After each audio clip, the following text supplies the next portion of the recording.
Good morning. Good. Thank you everyone for being here. Everyone's got a busy schedule, but the topic today is very important to us, not just from a societal standpoint, but from an economic standpoint. And thank you, Secretary Sison, for making the time to be here with us. We'll all look forward to hearing your views on this subject. We are a leader in dealing with food insecurities, a national leader of community colleges. We've been recognized by the New York Times and other highly respected organizations for our work on this topic. With all the political division in our nation today, we overlook some very basic truths. That the Department of Agriculture reports that 10% of all households in America have food insecurity challenges. And while we are thankful for school and community and faith-based organizations' work in this area, it's not enough. We can't lose sight of the fact that a child can concentrate on learning while he or she is hungry. It's interesting, I'm reading a book right now. It's titled The Moral Case for Fossil Fuels, and my comments are not about fossil fuels. It's about a portion of the book that talks about caloric intake from humans and what fossil fuels has done to help that caloric intake. The section I'm going to read from deals with human needs, caloric needs. So an average human needs about 2,000 calories a day to give him or her enough energy to do everything that they need to do, from going to the office, from going to school, going to work, walking around, and doing some manual labor, and sleeping. Takes some energy to sleep.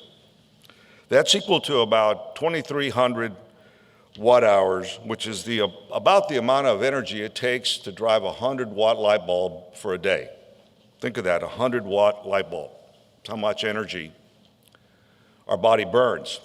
But it takes food to generate even that energy. Even though it doesn't appear that 100 watts is very much, it takes energy to generate those 100 watts.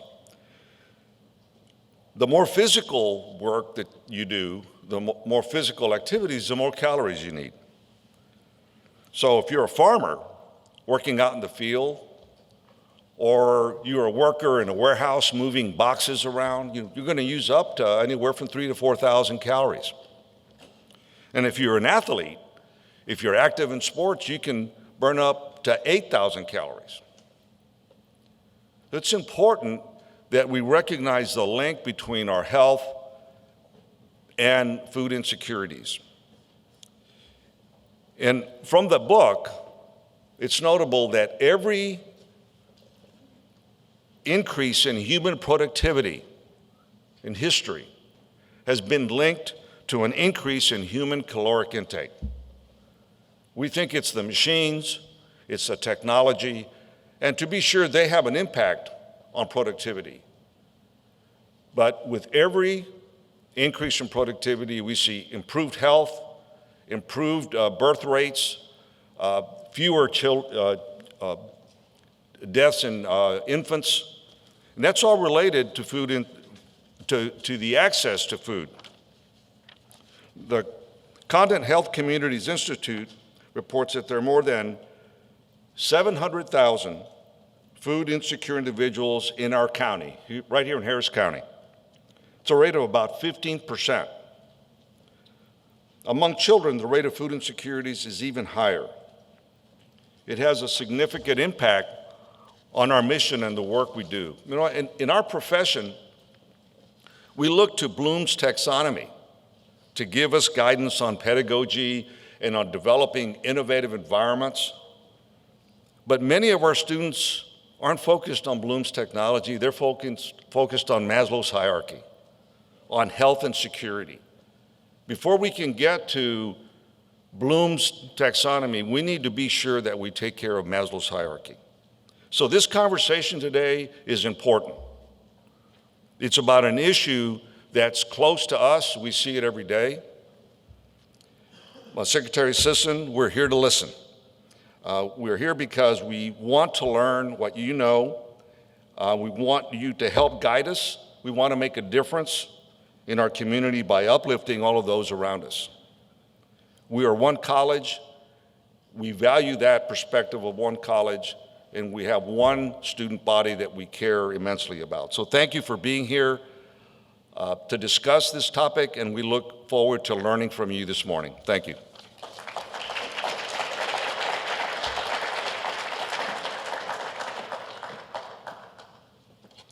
All right, thanks, Dr. Maldonado. Next up, please welcome to the stage HCC Vice Chancellor of Workforce Instruction and the President of HCC Southwest College, Dr. Madeline Barillo-Hopkins.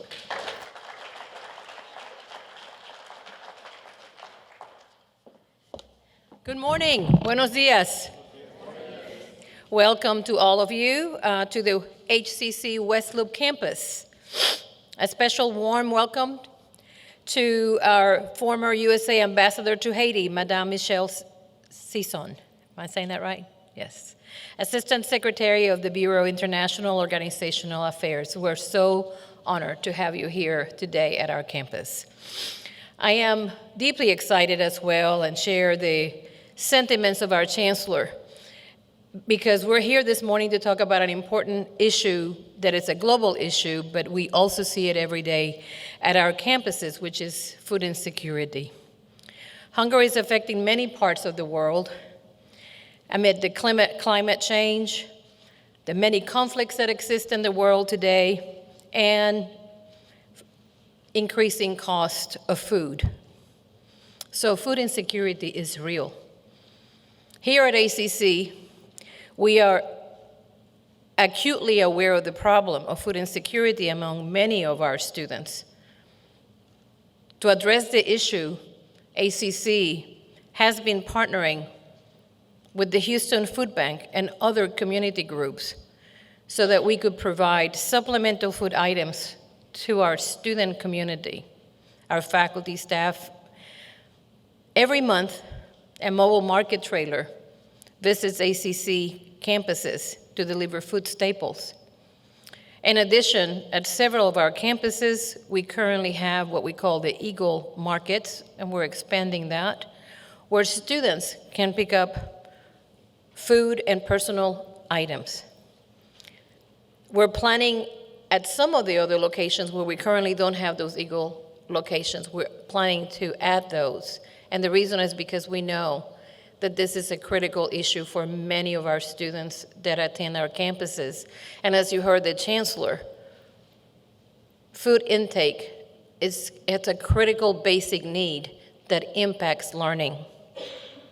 In a moment, we will learn more about the issue of food insecurity at the global scale, and we're ready to be inspired with the ideas on how we can be part of the solution to this problem. Working together, we can all do our part to help make that happen. I look forward to the great conversation today among the ways in which we can impact not only local but global food insecurity, and we thank you for your presence today and giving us your time this morning. Thank you.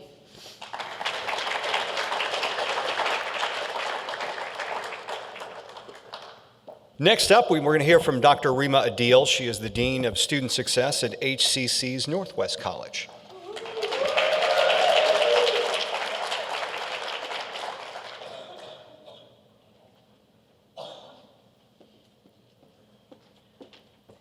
Good morning, everyone. It's my honor and pleasure to be here this morning. I'm Dr. Rima Adil, and I serve on the United Nations Association Board as a Vice President of Programs. On behalf of the United Nations Association Houston, I am pleased to be part of this important gathering and like to welcome Assistant Secretary Sison and thank the leadership at Houston Community College to make this event happen. The Houston chapter of the United Nations Association is dedicated to building awareness and support of the ideals and work of the United Nations among the Houstonians. For the United Nations to function more effectively and fully achieve its goals, it is important that our communities are actively informed and engaged in advocacies on issues of global and local interest. UNA Houston has been sponsoring year-round programs since 1960s.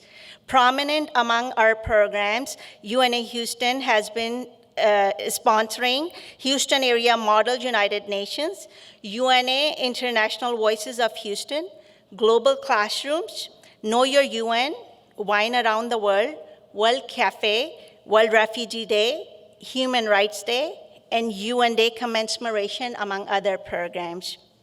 This year's theme for United Nations is Nourishing Peace. It aims to address how food security and peace are intertwined with international level. In 2022, we have seen how the scarcity of sufficient and nutritious food drives conflict and how violence threatens food supply chains all across the globe. As Chancellor Maldonado mentioned earlier, there are over 700,000 food insecure individuals in Harris County alone.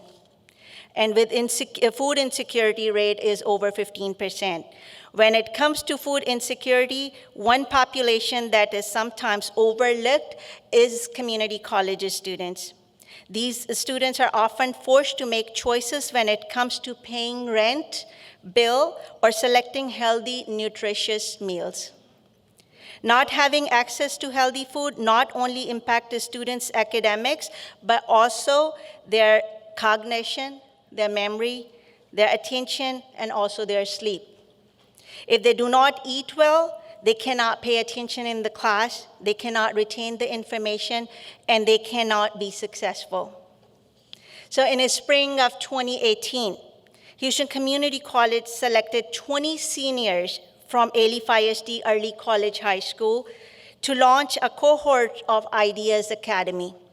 This program was developed to provide the students with an experiential learning opportunity outside the classroom to develop student creativity, innovation, collaboration, team building, and problem solving around the real world issues. HCC partnered with the Houston Mayor's Office of Innovation to provide students with authentic design experience to address the food insecurity. During this project, the students engaged with public officials, community organizations, entrepreneurs addressing issues related to food insecurity. This program was facilitated by Jordan Carswell, Program Director of Ideas Academy, along with Alexandra Almastica, Public Service Librarian, and Alief Early College. I would also like to acknowledge one of the students who took lead, Azarel Garcia, who was engaged in the planning, development, and design to address Mayor Turner's charge to eliminate food insecurity in Houston. So this was the job well done. HCC continued in response to devastating impact of COVID-19 pandemic. HCC continued and accelerated the basic needs support of our students. This was the job well done. Kudos to Houston Community College leadership and frontline teams who stayed at the forefront of this basic need issue and continue to support our students and communities. Together we can educate, advocate, and address issues impacting our communities. Together we can make it work. Thank you everyone for joining.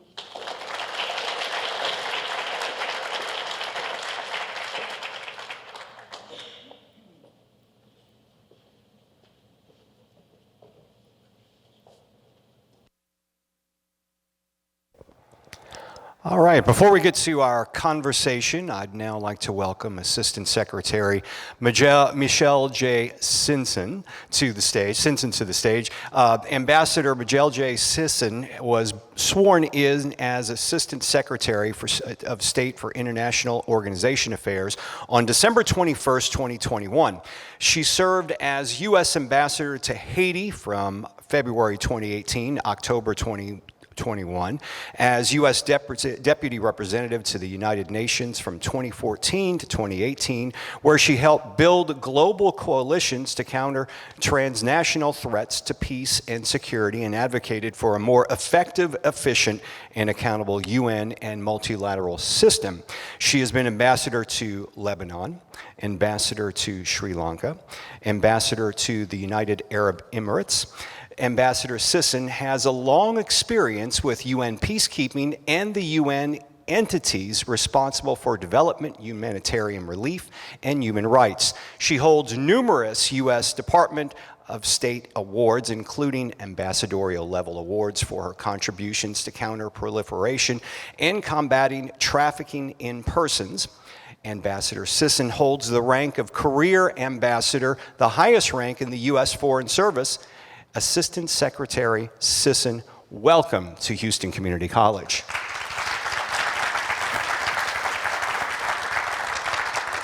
Now, we're going to have a discussion up here. We've got a few questions, but we encourage our audience. You'll see on your table, there are some cards there. During the conversation, you're welcome to write down some questions, our students.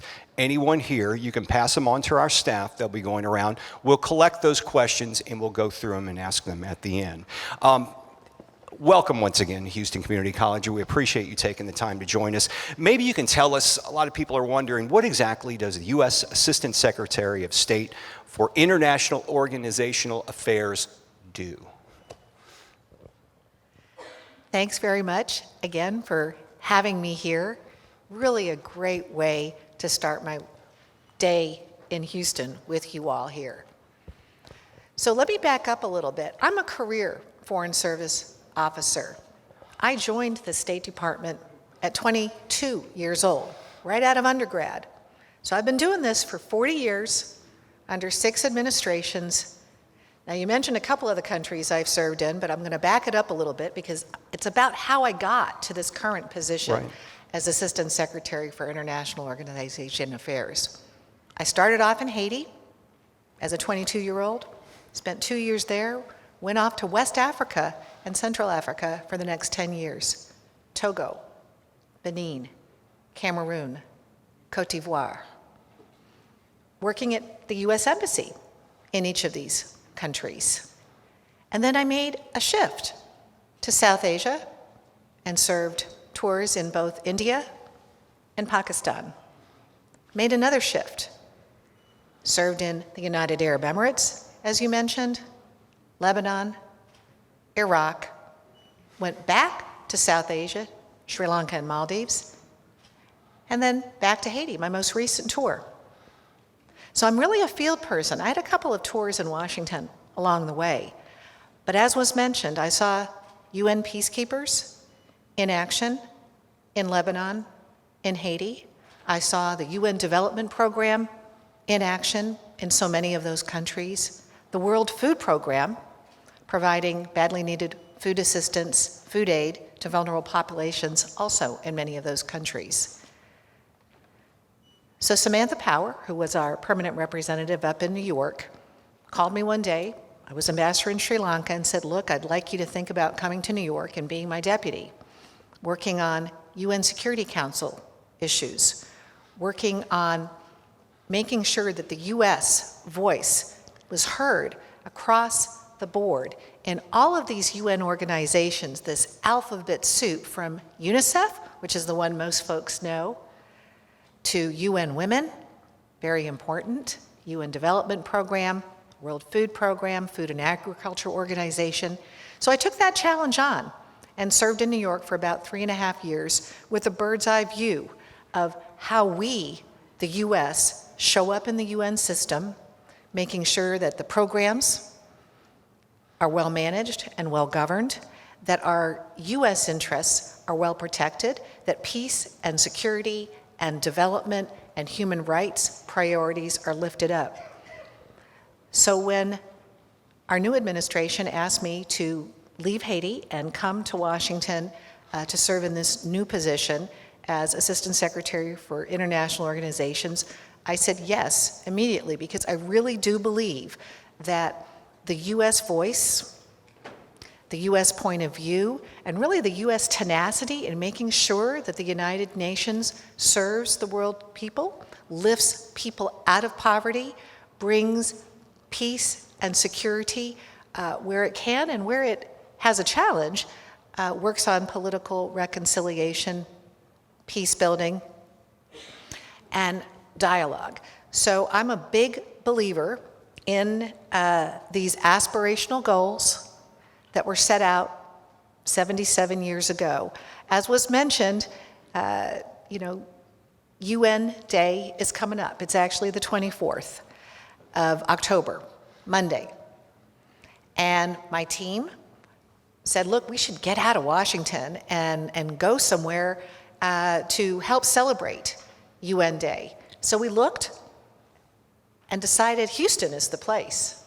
Such a diverse and multicultural city, such a global city, twinned, sister-citied with 19 cities around the world, I learned, from Taipei, Taiwan, to Abu Dhabi, United Arab Emirates, to Nice, France, just all over the globe. And then I thought, well, we've got to tie this in with meeting some students. We've got to get great young people aware of the opportunities to serve our country in these functions, whether it's with the State Department, with the U.S. Agency for International Development, whether it's with the UN. So I am really looking forward to this morning. And that's a long answer to your short question. Well, I think you answered two questions there, so that's good. You talked about UN Day, which is coming up, and the theme for the United Nations Day is Nourishing Peace by Addressing Global Food Insecurity. What are some of the causes of global food insecurity, and who tends to be more affected by it? It's a really important question. Listen, if you'd asked me a year ago, what are the main drivers of food insecurity? I would have said climate, because you were already seeing countries impacted by drought, impacted by flooding. I would have said COVID-19, because supply chains and labor were affected by the pandemic. But now we've got 3 C's: climate, COVID, and conflict. So the UN Association theme of Nourishing Peace really hits on that 3rd C, conflict. Now, it is UN Day coming up, so bear with me. This little booklet is the UN Charter. Countries got together in San Francisco and came together to decide what should be done after the Second World War. Millions had died. People were still reeling from the Holocaust. This had impacted nations around the globe. They came together and determined that we, the peoples of the United Nations, the world's community, were going to save succeeding generations from the scourge of war. They were going to promote social progress and better standards of life in larger freedom. And we're also going to strive to ensure that all members, all countries, would refrain from the threat or use of force against the territorial integrity or political independence of any state. Well, what do we see today? We see Russia's invasion of Ukraine. So that has exacerbated food insecurity. Ukraine was called the breadbasket of Europe. Ukrainian wheat was supplying many parts of sub-Saharan Africa, parts of the Middle East, like Lebanon. This has really disrupted the markets. People are suffering. Energy costs have also skyrocketed, as I know you know. We're in Houston, right? And this has also exacerbated food insecurity. I was talking to someone from an East African country just a couple of days ago. They happen to have enough food stocks right now for their population, but the energy costs are rising so much that the ability to transport these foodstuffs to communities in need, these vulnerable populations, that is what is imperiled. So we are at an inflection point where nourishing peace is a really important question. This food insecurity has hit Africa hard. I was in Mali earlier this year. The defense minister brought this up with me. I was in South Asia a couple of months ago. This is impacting folks out there as well. Who is most affected? Well, children, families. It was mentioned earlier that you can't expect a child to go to school hungry. How are they even going to be able to focus on their studies? So food security is a peace and security issue because of the conflict perspective I just mentioned. It is a development issue because, end of the day, kids are not going to be able to focus in school, maybe not even get to school if they're not well nourished and can't walk a couple of miles to get to the classroom. And so it is an issue that I'm really glad that you all are focusing on. And the world has come together several times this year at the UN in New York to focus on that. We have lifted this up out of the sort of economic development discussions and made it a peace and security issue. The U.S. had the presidency of the UN Security Council in May, and we made this our keynote priority.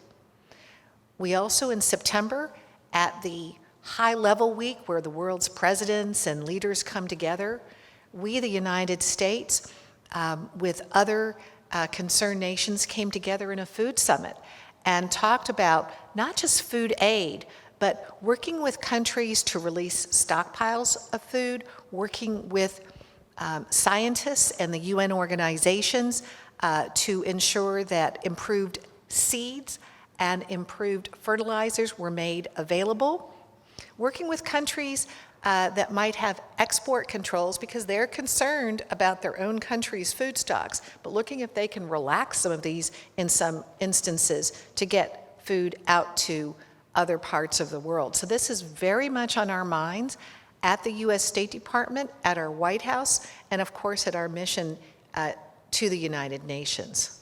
You mentioned climate, COVID, and conflict. And I'm glad, though, you also mentioned what other countries are doing, because this kind of leads into this next question, which I imagine the perception of many Americans is, hey, why is the U.S. doing this alone?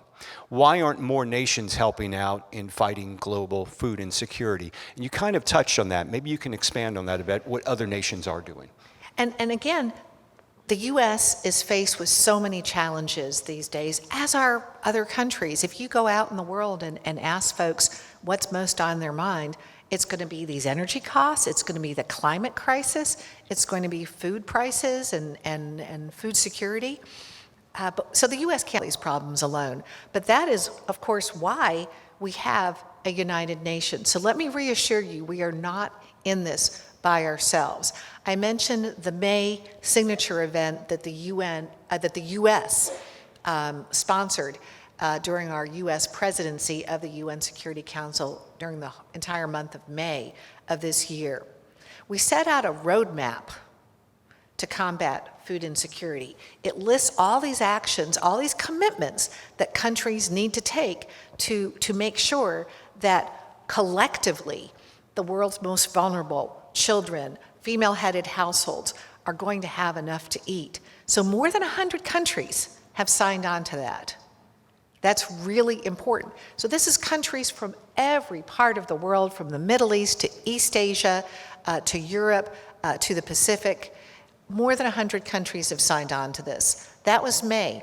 In June, the G7, so US, France, Canada, Japan, Italy, Germany, the United Kingdom, came together and recommitted as countries who have long been active and long been generous in supporting these challenges to do even more. And then again, as I said in September, this food security summit that we just saw last month, again, was a public reconfirmation of what each country was doing to pledge. So yes, the U.S. is the biggest donor to the World Food Program. which provides, food aid in the form of often rice, lentils, pulses, edible oils to families in need all over the world. We do a lot through the U.S. Agency for International Development, Feed the Future, to get these foodstuffs out. But other countries are in there with us. And the ability of the UN system and our ability as the United States to make sure that the UN system is really doing what the world needs right now in terms of sharing data on where the needs are greatest. That's one of the things that the Food and Agriculture Organization, one of the UN agencies, does. I mentioned World Food Program, that's pushing out the food aid to these vulnerable communities. And then the International Fund for Agricultural Development, another one of the UN agencies, which is providing the resources, the funds for smallholder farmers in sub-Saharan Africa and many other parts of the world to improve their crop productivity, to acquire the resources, the fertilizers, the improved seeds that they need. So it is a lift from the entire world community. The U.S. is leading the way, but we are in there with a big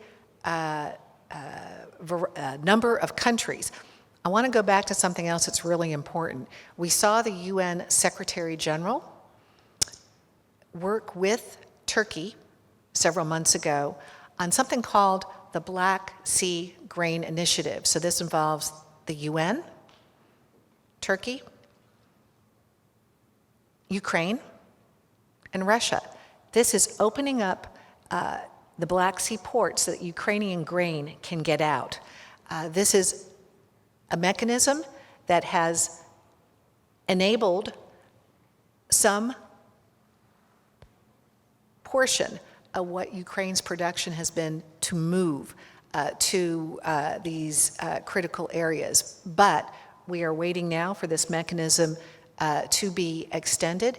And of course, we expect Russia to play a constructive role in that regard. But I cannot emphasize enough how the Russian invasion of Ukraine and this unjustified and unprovoked war on Ukraine has disrupted global markets around the world. The wheat, the sunflower oil, the shipping, and the disruption of maybe the next 6 or 7 growing cycles as farms and other infrastructure have been hit. And of course, energy as well. Yes. Disrupting that as well. This next question comes to us from a student that was mentioned earlier, Azariel Garcia. And he asked, given that food insecurity is a major issue throughout America, how can we learn from countries like Finland and Ireland who have established an infrastructure to facilitate food security? Yeah, I think it's a great question. And I think this is, again, looking at the audience, and I'm looking at the students in particular, where the UN system, this multilateral system, we each come with our own country's domestic experiences, lessons learned, successes, failures, and share, and then look at what we can lift up on a global level, to raise the tide, to raise the water, because our success around the world in educating our kids and feeding our kids, in bringing peace to communities, it's all intertwined. It's all intertwined. And I will say that I think we are at an inflection point. We are focusing on food security today. We could spend another day talking about the energy issues, but the global health security issues as well. I wanted to just say, in New York at this last UN General Assembly high-level week with the world's presidents and prime ministers, so forth, who were there, we spent a lot of time talking about what we collectively need to do to address malaria, tuberculosis, AIDS. These are 3 big issues. There was a big replenishment of the global fund that helps country address these issues. The U.S. pledged a very important amount to this, but so did other countries. There was something called the COVID Gap Ministerial, where we looked at what more needed to be done around the world. So there's access to vaccines, equity in vaccine distribution, because this is going to be a continuing issue. There's a lot of discussion also in preventing and detecting the next pandemic. And I hate talking about the next pandemic, but the way that the scientists and the medical experts outline this to us, we are going to need to do better collectively, globally, with sharing information when there's a disease outbreak to prevent and detect a disease from spreading. So these issues on what can we take from one country's experience, how do we share that experience, how do we share information, how do we share data, so that each government can make its own best decisions for its people. This is a big part of what we're doing. And once again, that question came from one of our students. If you have a question out there, feel free to write them on the note cards on your table. Our staff will collect those, and if you would, you've got some you'll bring to me. We've got a couple more questions, and we'll get to some of those as well. You talked about some of the biggest challenges keeping people from food. Let's talk about which strategies that you would think would make it helpful that people across the globe would get more food. I guess something like the North Sea initiative you were talking, or the Black Sea initiative you were just talking about. Maybe you can tell us more about that. So obviously getting those grain, that grain stock moving out is critically important. But I'll tell you another interesting piece of what the UN system does. And I'll tell you, honestly, even after, 30 plus years, in service in the Foreign Service with the State Department, I had not realized that, for example, the IAEA, that's the part of the UN system that is involved with nuclear and atomic energy, works with the Food and Agriculture Organization, another UN sister agency. So there are 8 research labs out in Seibersdorf,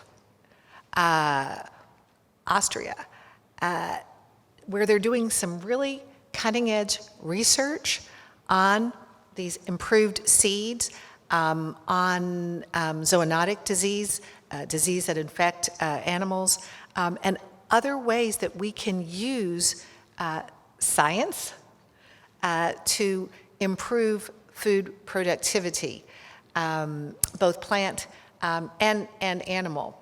And so that is part of what the U.S. is supporting when we provide funding through your U.S. taxpayer, my U.S. taxpayer dollars, our U.S. investment. We are putting the minds of the best scientists in the world at labs, such as these labs out in Seibersdorf, to try to crack the code on some of these issues. And I want to put a plug in here, because something that was very, very cool is that we have 2 young Americans who are in a UN program, the Junior Professional Officer Program, 2 US JPOs out there who are graduate students who had learned about this and are spending some time out there in these labs. This is a shameless plug for trying to attract some of the students in the audience this morning, either to thinking about the State Department or USAID or another one of our U.S. foreign affairs agencies, to serving our country on the U.S. side, or looking at what's possible in the UN system, especially for those of you who may be focused on STEM and the scientists. I was just thrilled that these 2 JPOs had come through a program we run out of the Sandia Labs, and actually came from the science side. I'm a liberal arts political science graduate myself. So these are JPOs, junior professional officers, who are really in there in the labs with the hard science. So there is a place for many different backgrounds and many different interests in diplomacy. And along those same lines, if people want to get more involved in addressing global insecurities locally, what are some suggestions you might have for our students to maybe build on their resumes, but also get out there and try to help things? Well, I know we heard about the Model UN, and that is a fantastic way, if you are interested in international affairs, We actually host Model UN participants every year in Washington, and we're looking forward to doing that. Erin, I think it's in April of 2023. So I would say Model UN, because you will be drilling down and representing a country in this Model UN, tackling these peace and security and food insecurity and health security negotiations within these scenarios. I would also say, and we're leaving quite a few handouts at the table out front, think about how you might leverage some of the interests that you're developing here at HCC into a paid internship with the State Department. I say paid internship because this was a huge achievement. We didn't used to have paid internships, which of course made it really hard for lots of folks to think about doing an internship. But this year is the first time we are offering paid internships. This is both in Washington, and we have some opportunities overseas as well. So I think these would be great ideas to sort of lift up what you all are doing locally with your communities on these issues, and then taking this to the next level.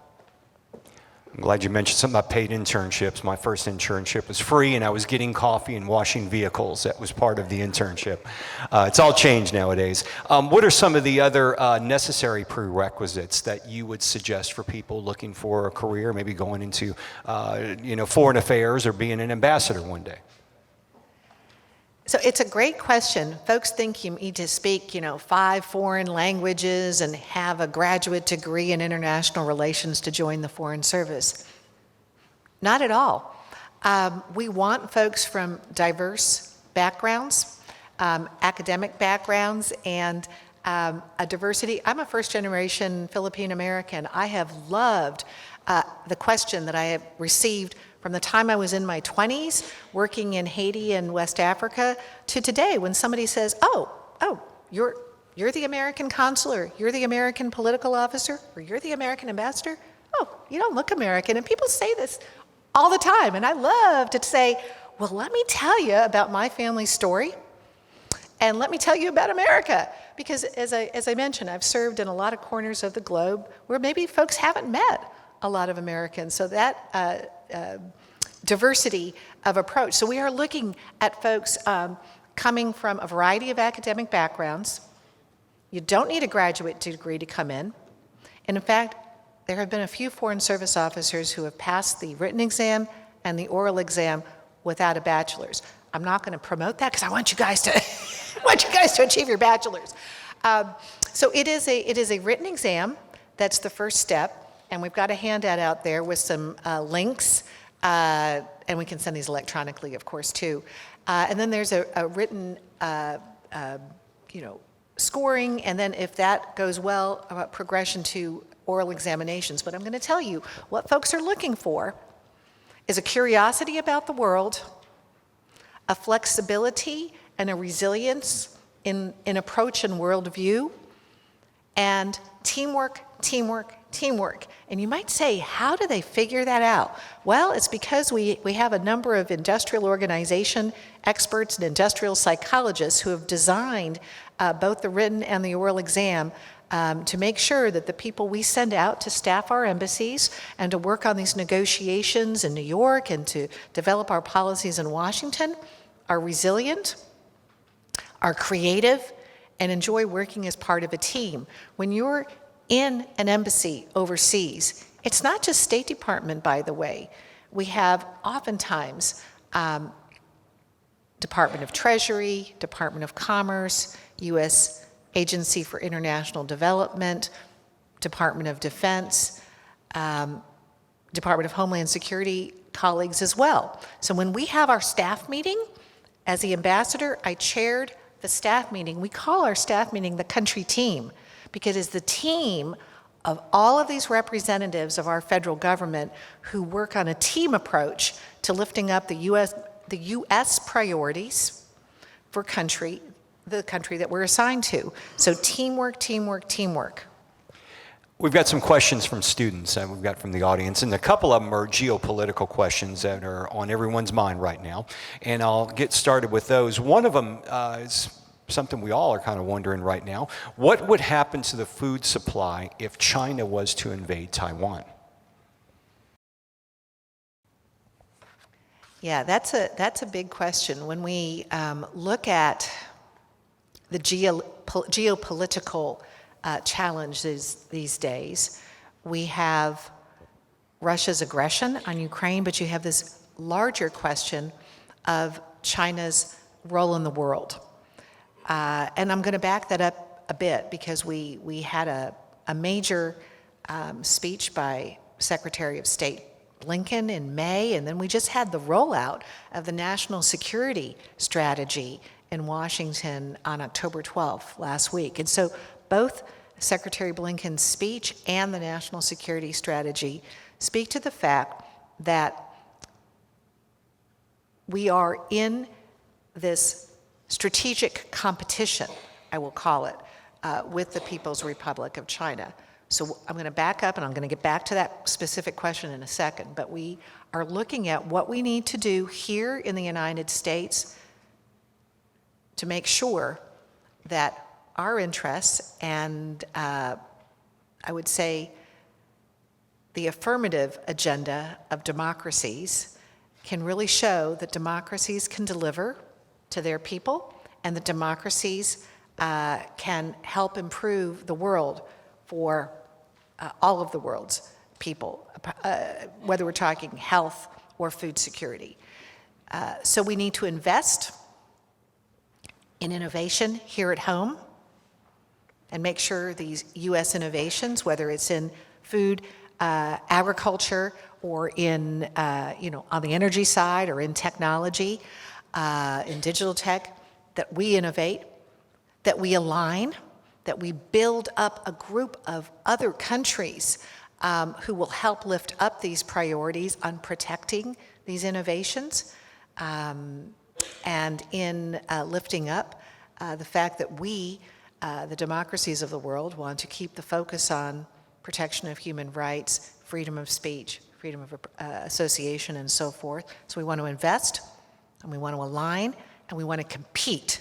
And we want to compete by making sure there's a level playing field and that unfair trade practices and coercive economic measures have no role. So now I'm going to get back to Taiwan.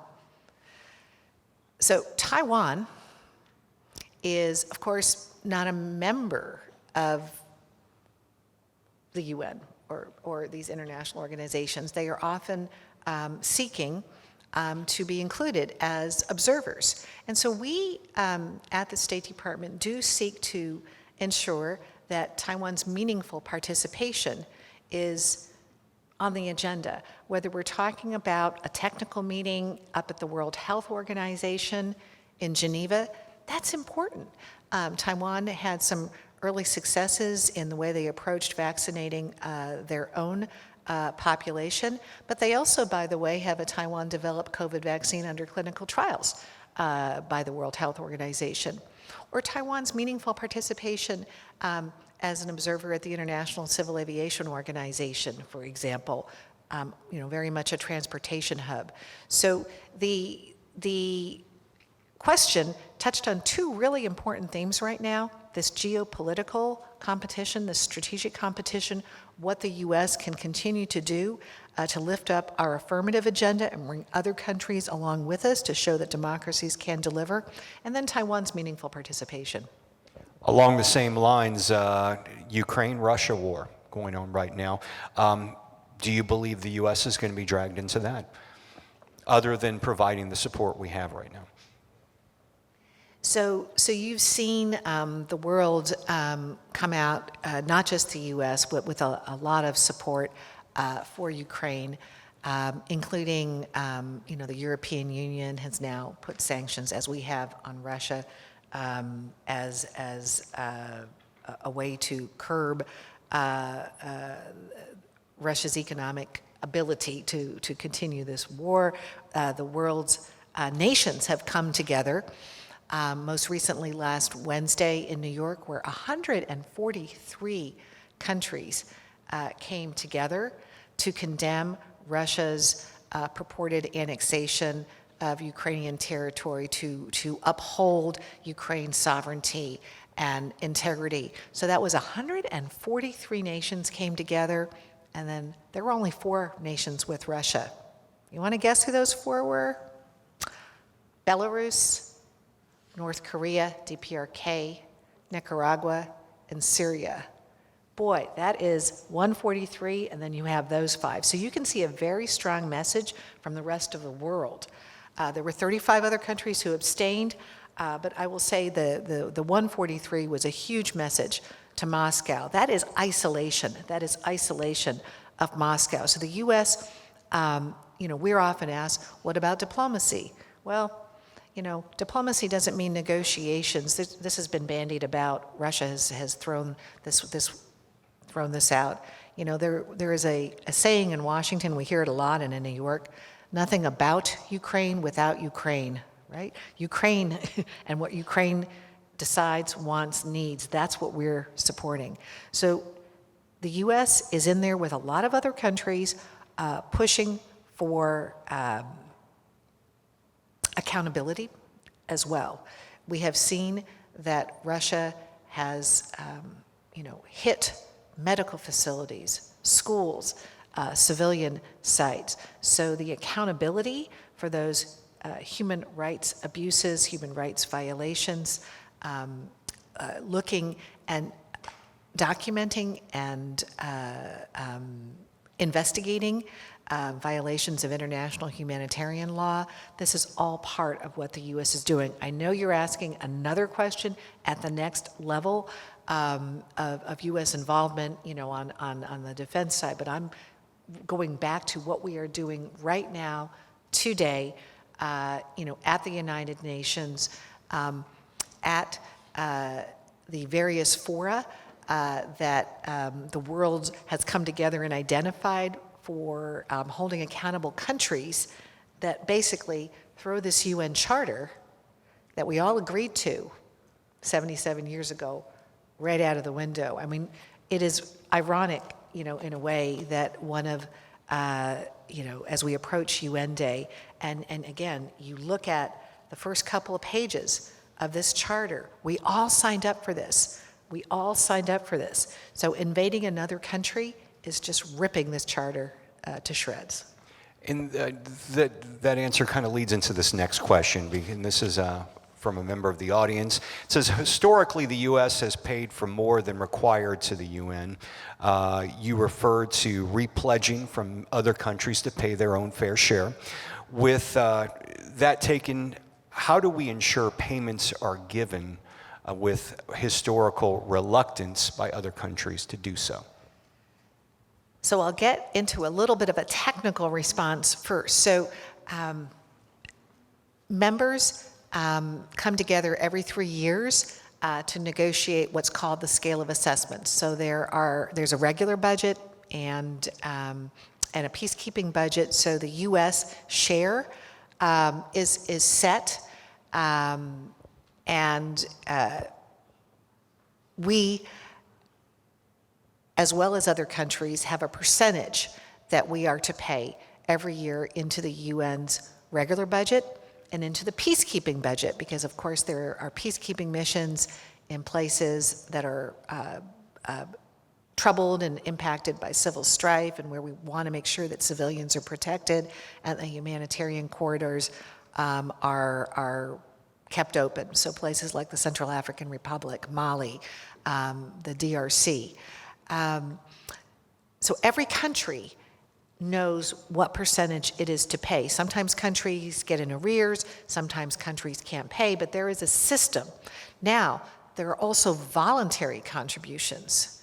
So where the U.S., for example, says, look, we think it is important that we step it up for, say, UNICEF to help the world's children, that we increase what we are providing for UN Women to make sure that women, peace, and security agenda is at the forefront, or for the World Food Program.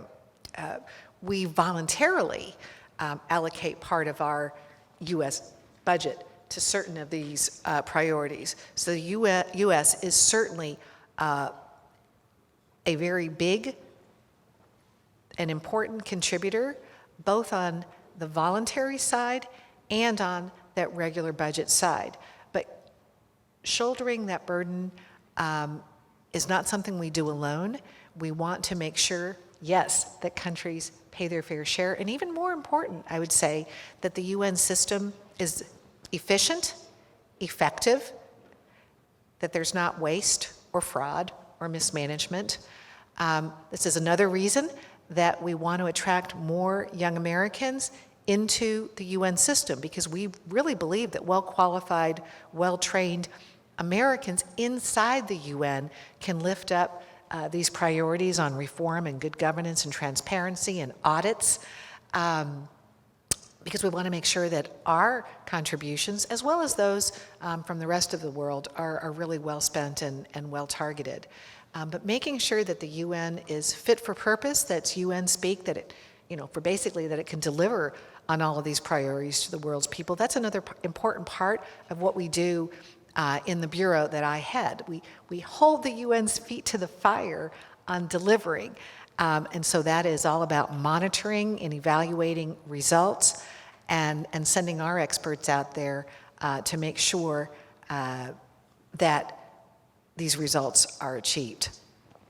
Assistant Secretary Michele Sison, we appreciate you joining us here. You've had a long career as an ambassador. We congratulate you on that, and you've been so eloquent today. We can see why you've been through 6 administrations. We wish you best success.